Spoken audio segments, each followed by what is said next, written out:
नमस्कार मित्रांनो, आपले सर्वांचे हार्दिक स्वागत आहे. मित्रांनो, फाल्गुन शुक्ल पक्षातील एक अत्यंत पवित्र आणि पुण्यदायी दिवस म्हणजे आमलकी एकादशी. ही एकादशी भगवान विष्णूंना समर्पित आहे आणि या दिवशी आवळ्याच्या वृक्षाचं विशेष पूजन केलं जातं. हिंदू धर्मात आवळा हा केवळ एक फल नसून तो श्री विष्णूंचा स्वरूप मानला जातो. असं मानलं जातं की आमलकी एकादशीच्या दिवशी आवळ्याच्या वृक्षात स्वयं भगवान विष्णूंचा वास असतो. या दिवशी श्रद्धा आणि भक्तिभावाने व्रत केल्यास सर्व पापांचा नाश होतो, दारिद्र्य दूर होतं आणि घरात सुख समृद्धी, आरोग्य आणि आनंद नांदतो. शास्त्रांमध्ये सांगितलं आहे की या एकादशीचं व्रत केल्याने मनुष्याला अश्वमेध यज्ञ इतकं पुण्य प्राप्त होतं. विशेष म्हणजे या दिवशी आवळ्याचं पूजन करून त्याची प्रदक्षिणा घातल्यास आयुष्य निरोगी आणि मंगलमय होतं. मित्रांनो, आमलकी एकादशीशी संबंधित एक अतिशय प्राचीन आणि प्रेरणादायी कथा सांगितली जाते. ही कथा केवळ भक्तीची नाही, तर श्रद्धा, विश्वास आणि भगवान विष्णूंच्या कृपेची साक्ष आहे. असं म्हणतात की ही कथा मनोभावे ऐकल्यास अनेक जन्मांचे पाप नष्ट होतात आणि सर्व मनोकामना पूर्ण होतात. आजच्या या व्हिडिओमध्ये मी तुम्हाला आमलकी एकादशीची ही अद्भुत कथा सांगणार आहे. म्हणून हा व्हिडिओ शेवटपर्यंत नक्की पहा, कारण या कथेमध्ये दडलेलं आहे आध्यात्मिक ज्ञान आणि जीवनाला योग्य दिशा देणारं मार्गदर्शन. पण मित्रांनो, कथा सुरू करण्याआधी एक छोटीशी विनंती. मित्रांनो, मी खूप मेहनत करून हा व्हिडिओ बनवत आहे, पण अनेक लोक डिसलाईक करतात. माझी तुम्हा सर्वांना एकच विनंती आहे, कृपया माझ्या व्हिडिओला एक लाईक नक्की करा. तुमच्या पाठिंब्यामुळेच माझ्या मेहनतीला खरी किंमत मिळते. आणि जर तुम्ही चॅनलवर नवीन असाल तर सबस्क्राईब नक्की करा. कॉमेंटमध्ये जय श्री हरी विष्णू लिहायला विसरू नका. चला तर मग भक्तिभावाने सुरुवात करूया आमलकी एकादशीची पवित्र कथा. प्राचीन काळी मांधाता नावाचे एक धर्मपरायण आणि न्यायप्रिय राजा होऊन गेले. एकदा आपल्या राजगुरू वशिष्ठ ऋषींना त्यांनी आदरपूर्वक प्रश्न केला, गुरुदेव, आपल्या कृपेने माझे राज्य सुखी आणि समृद्ध आहे, पण मला असा कोणता व्रत किंवा उपाय सांगावा ज्यामुळे माझ्या समस्त प्रजेला आणि मला परमकल्याण लाभेल आणि भगवंताची कृपा सदैव आमच्यावर राहील. वशिष्ठ ऋषी मंदस्मित करून उत्तरले, महाराज, सर्व व्रतांपैकी एक व्रत असे आहे जे सर्व पापांचा नाश करून मोक्षाचा मार्ग सुकर करते. या व्रताचे नाव आहे आमलकी एकादशी. फाल्गुन महिन्यातील शुक्ल पक्षाच्या एकादशी तिथीस हे व्रत केले जाते. त्या दिवशी आवळा वृक्षाची पूजा करण्याची प्रथा आहे, कारण हा वृक्ष अत्यंत पवित्र मानला जातो.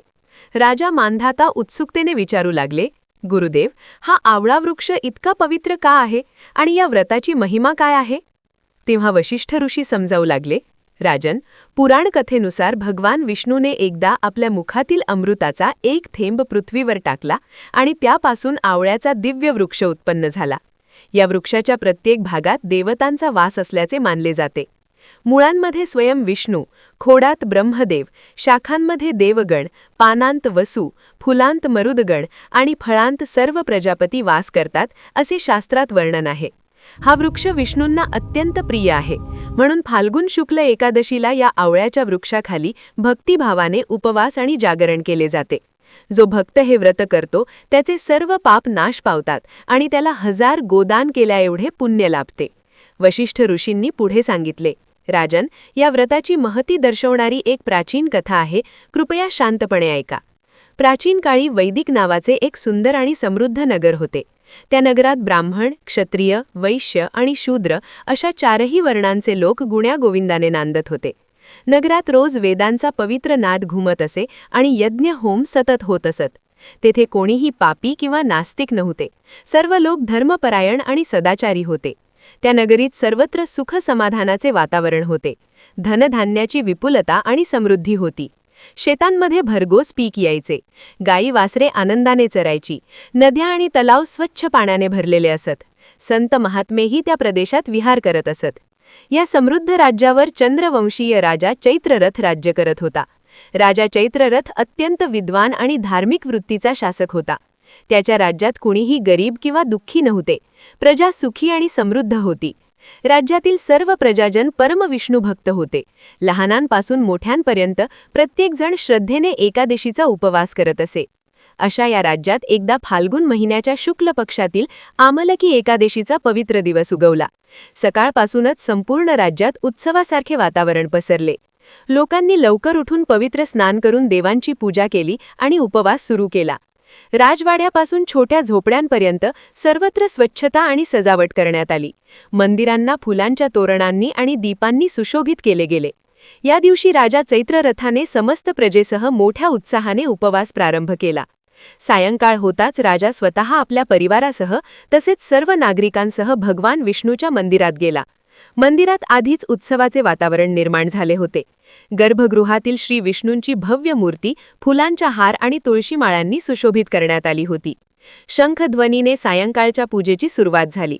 मंदिराच्या प्रांगणात एका पवित्र जागेवर नवीन कलश स्थापन करण्यात आला. त्या कलशात गंगाजल भरून त्यावर तुळशीदल आणि आमलकी म्हणजे आवळ्याचे पान ठेवले होते. राजाने स्वतः पुढाकार घेऊन विद्वान पुरोहितांच्या सहाय्याने त्या कलशाची आणि शेजारीच उभ्या असलेल्या विशाल आवळा वृक्षाची विधीपूर्वक पूजा केली. धूप, दीप, फुले आणि नैवेद्य अर्पण करून भगवान विष्णू आणि आवळा वृक्षाची स्तुती करण्यात आली. सर्व भक्त मंडळी हात जोडून प्रार्थना करू लागली. वृक्षाखाली आम्ही निष्कपट भावाने उपवास आणि जागरण करत आहोत. कृपा करून आमचे सर्व पाप दूर करा आणि आम्हावर सदैव तुझी कृपा राहू दे. प्रजेनेही एक सुरात ओम नमो भगवते वासुदेवाय असा विष्णू मंत्राचा जयघोष केला. संपूर्ण मंदिर परिसर हरिनामाच्या उद्घोषाने पावन झाला. त्या दिवशी रात्री सर्व भक्तांनी जागरण करण्याचा निर्धार केला. रात्र होताच मंदिरे दीपांच्या उजळ प्रकाशाने झगमगत होती.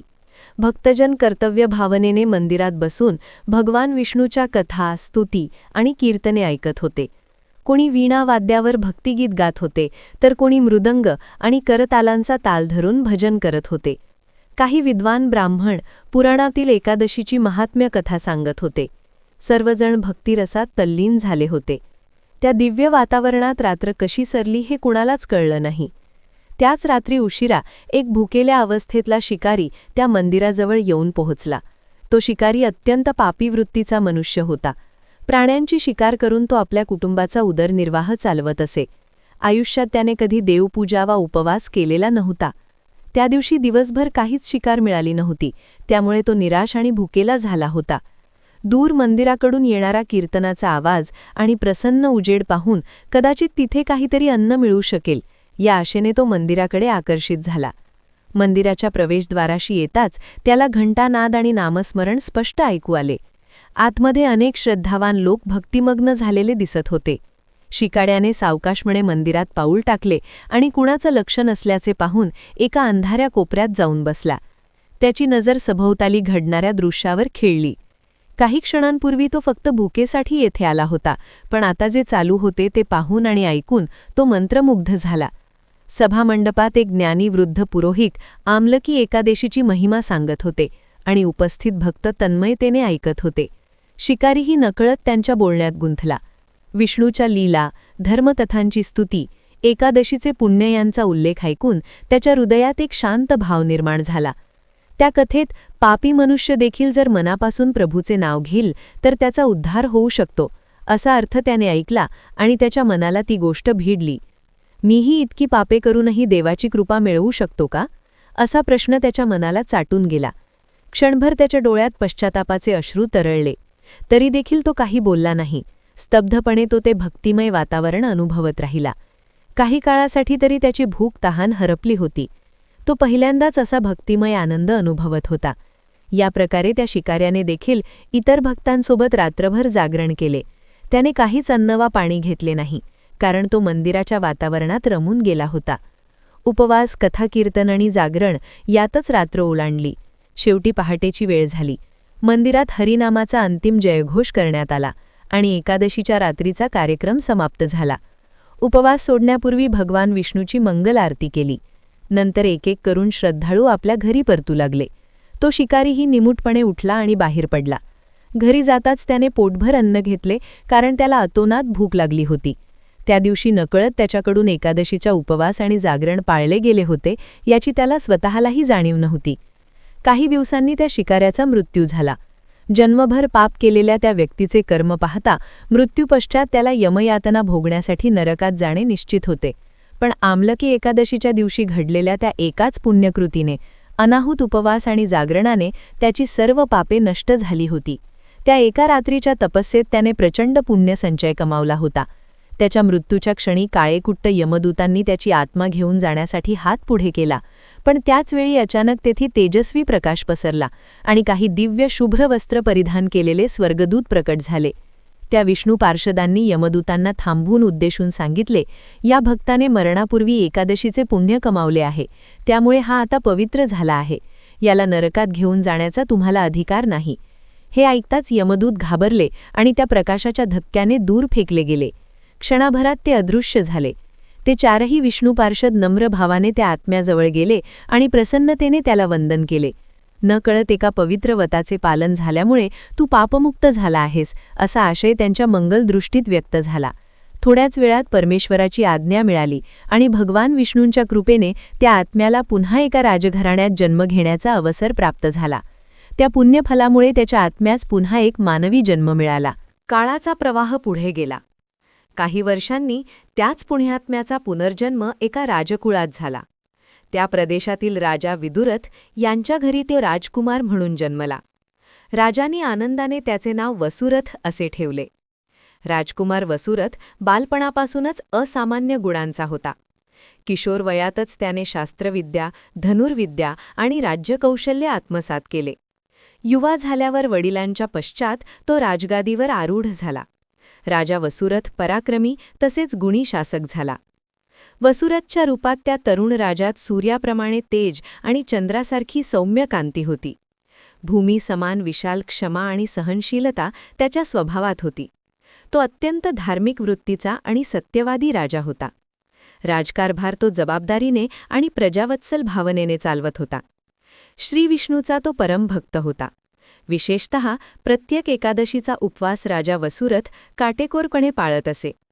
फाल्गुन महिन्यातील आमलकी एकादशीचा दिवस आला की राजाच्या आनंदाला पारावर नसे. त्या दिवशी तो विशेष उत्साहाने आवळा वृक्षाची पूजा करून रात्रभर जागरण देखील करी. जणू त्याच्या आत्म्याचे या व्रताशी काही अदृश्य नाते जोडले गेले होते. दररोज सकाळी तो भगवान विष्णूचे पूजन करूनच राजकार्य सुरू करी. प्रजेवर पुत्रवत प्रेम करणारा असा तो न्यायनिष्ठ राजा होता. राज्यातील कोणीही दुःखी किंवा गरीब राहू नये म्हणून तो नेहमी दक्ष राहत असे. राजवाड्याच्या दारात दररोज गरजूंसाठी अन्नदान चालत असे. याच कारणास्तव त्याच्या राज्यातील प्रजा त्याला पित्याप्रमाणे मान देत असे.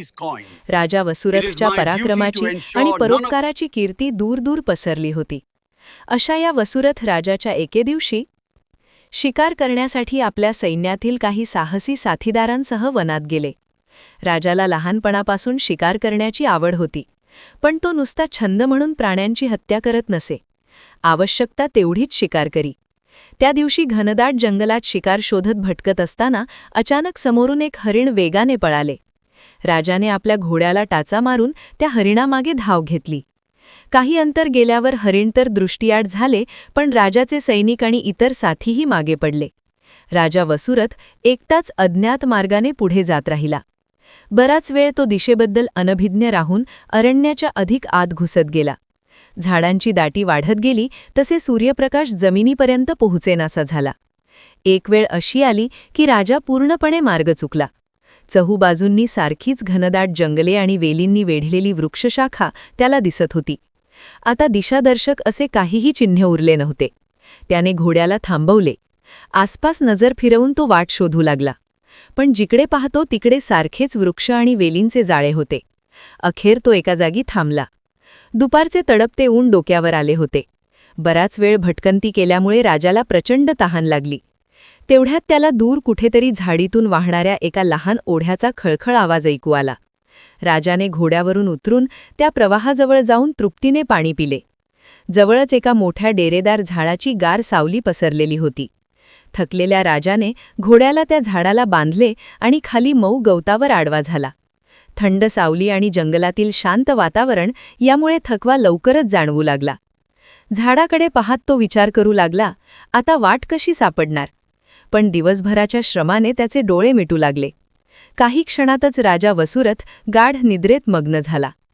ज्या झाडाखाली वसुरथ राजा विसावला होता तो काही साधा वृक्ष नव्हता. योगायोगाने तो एक विशाल आवळ्याचा आमलकी वृक्ष होता. तोच पवित्र वृक्ष ज्याची पूजा त्याने जन्मोजन्मी केली होती आणि जो भगवान विष्णूला अतिप्रिय आहे. त्या वृक्षाच्या छायेत राजा झोपला असताना संध्याकाळचे सावट हळूहळू त्या घनदाट जंगलावर उतरत होते. थोड्या वेळाने त्या परिसरात सशस्त्र डाकूंचा एक टोळा येऊन पोहोचला. त्यांच्या चेहऱ्यावर क्रूर विक्राळ भाव होते. हातांत तलवारी, भाले आणि कट्याणे घेऊन ते सावधपणे इथे तिथे पाहत होते. त्यांनी झाडाखाली घोडा बांधलेला पाहिला आणि एक माणूस निष्पापपणे झोपलेला दिसला. ते लगेच सतर्क झाले. दबक्या आवाजात त्यांनी एकमेकांना इशारा केला. राजाच्या राजवस्त्रांवरून आणि तेजस्वी चेहऱ्यावरून त्यांनी ओळखले की हा सर्वसामान्य प्रवासी नसून कोणीतरी राजघराण्यातील महानुभाव आहे. जवळ जाऊन नीट पाहतात तोच ते चकित झाले. अरे, हा तर आपला राजा वसुरथ आहे. त्यांच्यातला एक डाकू कुजबुजला. हे डाकू काही साधे दरोडेखोर नव्हते, तर पूर्वीच्या राज्यकर्त्यांच्या पक्षातील होते, ज्यांना वसुरथ राजाने सत्तेवर आल्यावर कठोर शिक्षा केली होती. त्यांचा काही बांधव राजाच्या कारवाईत मारला गेला होता आणि उरलेल्यांना राज्याबाहेर हाकलण्यात आले होते. त्यामुळे या डाकूंना राजा वसुरथवर प्रचंड संताप होता आणि त्यांच्या मनात सूडाची आग धगधगत होती. आज अचानक त्यांना राजा वसुरथ एकटा आणि असुरक्षित स्थितीत आढळला होता. ही सुवर्ण संधी ते वाया जाऊ देण्याच्या मनस्थितीत नव्हते. एक डाकू क्रोधाने दात खात विषण्ण स्वरात म्हणाला, हे पहा, हा तर वसुरथ राजाच आहे. आपल्या कुटुंबाचा कट्टर शत्रू, ज्याने आमच्या वडिलांना आणि भावंडांना ठार मारले किंवा राज्यातून हाकलून लावले, तोच हा नाही का? आज हा एकटाच सापडला आहे. चला, आज आपल्या जखमांचा बदला घेऊया. दुसरा डाकू खंजीर उगारत गुरकावला. होय, फार दिवसांपासून याच क्षणाची वाट पाहत होतो. या निर्दयी राजाला आज ठार मारूया, त्याला जिवंत सोडायचे नाही. इतरांनीही डोळ्यांनी एकमेकांना संमती दिली. काही क्षणांतच 5-6 डाकूंनी मिळून झाडाखाली झोपलेल्या वसुरथ राजाला चारही बाजूंनी घेरले. त्यांचा कपटी प्रयत्न राजाचा अचानक घात करण्याचा होता. त्या टोळीतला एक जण पुढे झाला आणि हातातील तलवार उगारून तो राजाच्या दिशेने धावला. त्याच्या डोळ्यात सुडाने खून चमकत होता. त्याने संपूर्ण जोराने तलवार झोपलेल्या राजाच्या छातीवर उतरवण्याचा प्रयत्न केला, पण त्या प्रहाराचा कोणताही परिणाम झाला नाही. तलवार जशी राजाच्या शरीराजवळ पोहोचली तशी ती एखाद्या अदृश्य भिंतीवर आपटल्यासारखी थांबली आणि क्षणातच ती लोखंडी तलवार चुरगळून तुकडे तुकडे झाली. ती तुकडे होऊन जणू फुलपाखरांसारखी हलकी भासली आणि जमिनीवर विखुरली. तो डाकू थक्क होऊन थबकला. इतर डाकूंनी हे दृश्य पाहिले आणि थोडे घाबरले, पण त्यांनी ताबडतोब आपापली शस्त्रे उचलून राजावर एकत्र हल्ला चढवला. पण हा कसला अजब चमत्कार! कोणतेही शस्त्र राजाच्या शरीरापर्यंत पोहोचू शकत नव्हते. कोणीतरी अदृश्य शक्ती राजाभोवती अभिद्य कवच बनून त्याचे रक्षण करीत होती. राजाकडे झेपावलेला भाला मध्य अंतरातच जमिनीवर कोसळला. अंगावर येणारी कट्यार मध्यभागीच तुटून लहान तुकड्यांत विभागली गेली. काहींनी सोडलेले बाण लक्षावर न जाता हवेत वळले आणि जणू उलट सुटून त्यांनीच सोडणाऱ्यांना जाऊन लागले. एका डाकूच्या हातातील कुऱ्हाड तर त्याच्या हातातून मिसटून दूर उडाली. हे दृश्य भयावह होते. डाकू आपल्या डोळ्यांवर विश्वास ठेवू शकत नव्हते. एकीकडे ते सुडाने वेडेपिसे झालेले, तर दुसरीकडे हा अघोरी चमत्कार घडत होता. काही क्षणांसाठी त्यांनी हल्ले थांबवले. तेव्हाच त्यांनी पाहिले की त्यांच्यातील अनेक जण आपल्याच शस्त्रांनी जखमी होऊन खाली कोसळले आहेत. स्वतःच्या हातूनच त्यांना इजा झाली होती. काही डाकूंच्या हातपायांना खोल जखमा झाल्यामुळे ते वेदनेने कळवळत होते. तरीही ज्या काही थोडक्या डाकूंची शुद्धी होती त्यांनी हार मानली नाही. कुठली तरी जादूटोणा असावी, बघू तरी शेवटपर्यंत, असे म्हणून एका डाकूने पुन्हा जमिनीवर पडलेली एका साथीची कट्यार उचलली आणि तो रागाने पुढे झाला. इतक्यात अचानक राजाच्या शरीरातून एक तेजस्वी दैवी प्रकाश पुंजासारखा बाहेर आला आणि त्या तेजातून एक अद्भुत स्त्री आकृती प्रकट झाली. क्षणार्धात ती दिव्य स्त्री राजासमोर ढाल बनून उभी राहिली. आकाराने मानवी असूनही तिच्या डोळ्यांत क्रोधाच्या अग्नी तेजाने धगधगत होता. भुवया ताणल्या गेल्या होत्या आणि तिच्या सुंदर मुखावर प्रचंड संताप झळकत होता. ती देवी चिलखत, कुंडले आणि विविध सोन्याच्या दागिन्यांनी विभूषित होती. तिचे डोळे रक्तासारखे लाल होते. जणू त्यातून अग्निज्वाला बाहेर पडेल अशी तिची भयानक मुद्रा होती. त्या दिव्य स्त्रीला पाहताच काही क्षण डाकू स्तब्ध झाले. त्यांना क्षणभर वाटले स्वर्गातून कोणीतरी महाकाली देवी अवतरली आहे की काय. क्षणभराच्या उसळीने डाकूंनी परत हिंमत केली, पण त्या अद्भुत देवीने पुढे होत वार पुन्हा करू पाहणाऱ्यांवर एक कटाक्ष टाकला. तिच्या दृष्टीमध्ये अमर्याद तेज होते.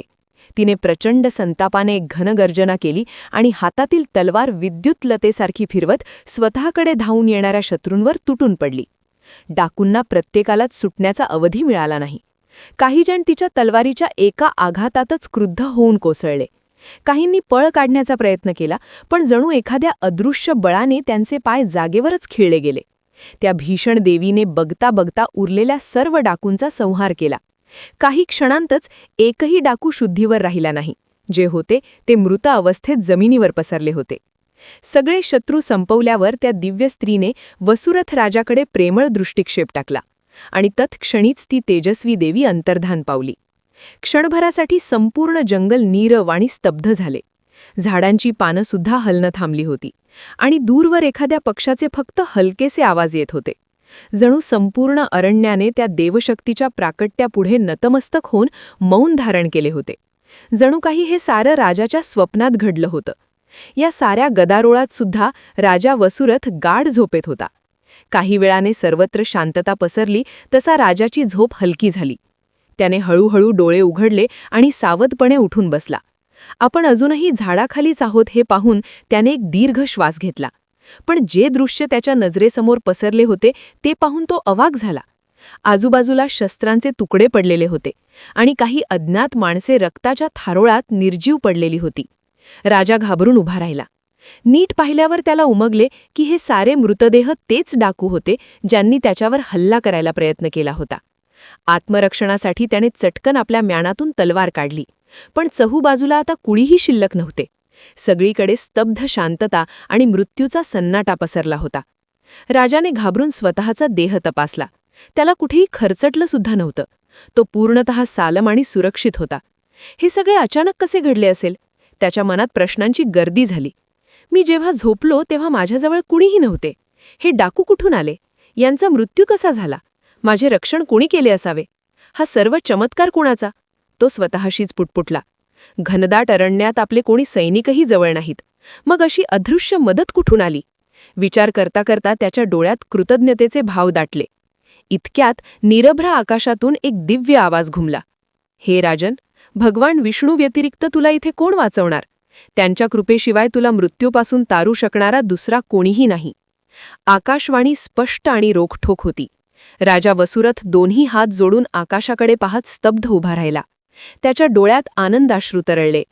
त्या क्षणी त्याला जाणवले की बालपणापासून ज्या नारायणाच्या भक्तीत तो तल्लीन होता त्या स्वयं भगवान श्री विष्णूंनीच आपले रक्षण केले आहे. जय श्रीहरी, जय जगन्नाथ, तो आनंदाने उद्गारला. भगवंताच्या कृपेने आपला जीव वाचला या जाणीवेने तो अभिभूत झाला. आजवरच्या प्रत्येक भक्तीचे फळ अखेर परमेश्वराने दिले या भावनेने तो परमतृप्त झाला. राजाने ज्या आवळा वृक्षाखाली आसरा घेतला होता त्या वृक्षालाही त्याने कृतज्ञतेने वंदन केले. देवाच्या कृपेने आपण वाचलो आहोत या जाणीवेने त्याने त्या स्थळाला नतमस्तक होऊन प्रणाम केले. मग थोड्या वेळाने स्वतःला सावरत त्याने घोड्याची लगाम हातात घेतली. जसे त्याचे रक्षण चमत्काराने झाले तसेच जंगलातून बाहेर येण्याचा मार्गही त्याला अद्भुत रीतीने गवसला. काही अंतरावर त्याचे शोधकर्ते सैनिक आणि मंत्री दिसले. राजा वसुरथ त्यांना सुखरूप परत आलेल्या पाहून सर्वांच्या चेहऱ्यावर आनंद दाटला. राजा वसुरथ राजधानीत परतला. दरबारात हजर होताच त्याने सर्व मंत्र्यांना आणि राजपुरोहितांना आपल्याबरोबर घडलेला अद्भुत प्रसंग सांगितला. दरबारातील सगळे आश्चर्यचकित झाले आणि भारावून गेले. महाराज वसुरथची परमभक्ती आणि भगवान विष्णूची कृपा यामुळेच त्यांचा जीव वाचला हे ऐकून सर्वांनी एक सुरात जय विष्णू, जय विष्णू असा जयघोष केला. प्रजेलाही जेव्हा हा चमत्कार समजला तेव्हा संपूर्ण राज्यभर श्री विष्णूची महिमा आणि आमलकी एकादशी व्रताचे माहात्म्य यांची चर्चा सुरू झाली. वशिष्ठ ऋषी राजा मांधाताला ही कथा सांगून शेवटी म्हणाले, महाराज, हे सर्व आमलकी एकादशी व्रताचे प्रभाव आहे. या एकादशीच्या उपवासाचे पुण्य फार महान आहे. जो कोणी श्रद्धेने आमलकी एकादशीचे व्रत पाळतो त्याला प्रत्येक कार्यात यश लाभते आणि शेवटी त्याला परम वैभव प्राप्त होते, म्हणजेच वैकुंठधामाची प्राप्ती होते. राजा मांधाता भावविभोर झाले. ते आदराने म्हणाले, गुरुवर्या, विलक्षण आहे या आमलकी एकादशी व्रताची महिमा. अशी पवित्र कथा माझ्या कानांवर पडल्यामुळे मी कृतार्थ झालो. आता निश्चितच मी हे व्रत करीन आणि माझ्या सर्व प्रजेलाही याचे पालन करण्यास प्रवृत्त करीन. ही अद्भुत कथा ऐकल्यावर राजा मांधाता भारावून गेले. त्यांनी विनम्रतेने वशिष्ठ ऋषींचे आभार मानले आणि त्या दिवसापासून आमलकी एकादशीचे व्रत आपल्या राज्यात श्रद्धापूर्वक सुरू केले. प्रजेने देखील उत्साहाने हे व्रत स्वीकारले. त्यावेळपासून दरवर्षी फाल्गुन शुक्ल पक्षातील आमलकी एकादशीचा उत्सव राजा आणि प्रजेने मोठ्या भक्तिभावाने साजरा करण्यास आरंभ केला.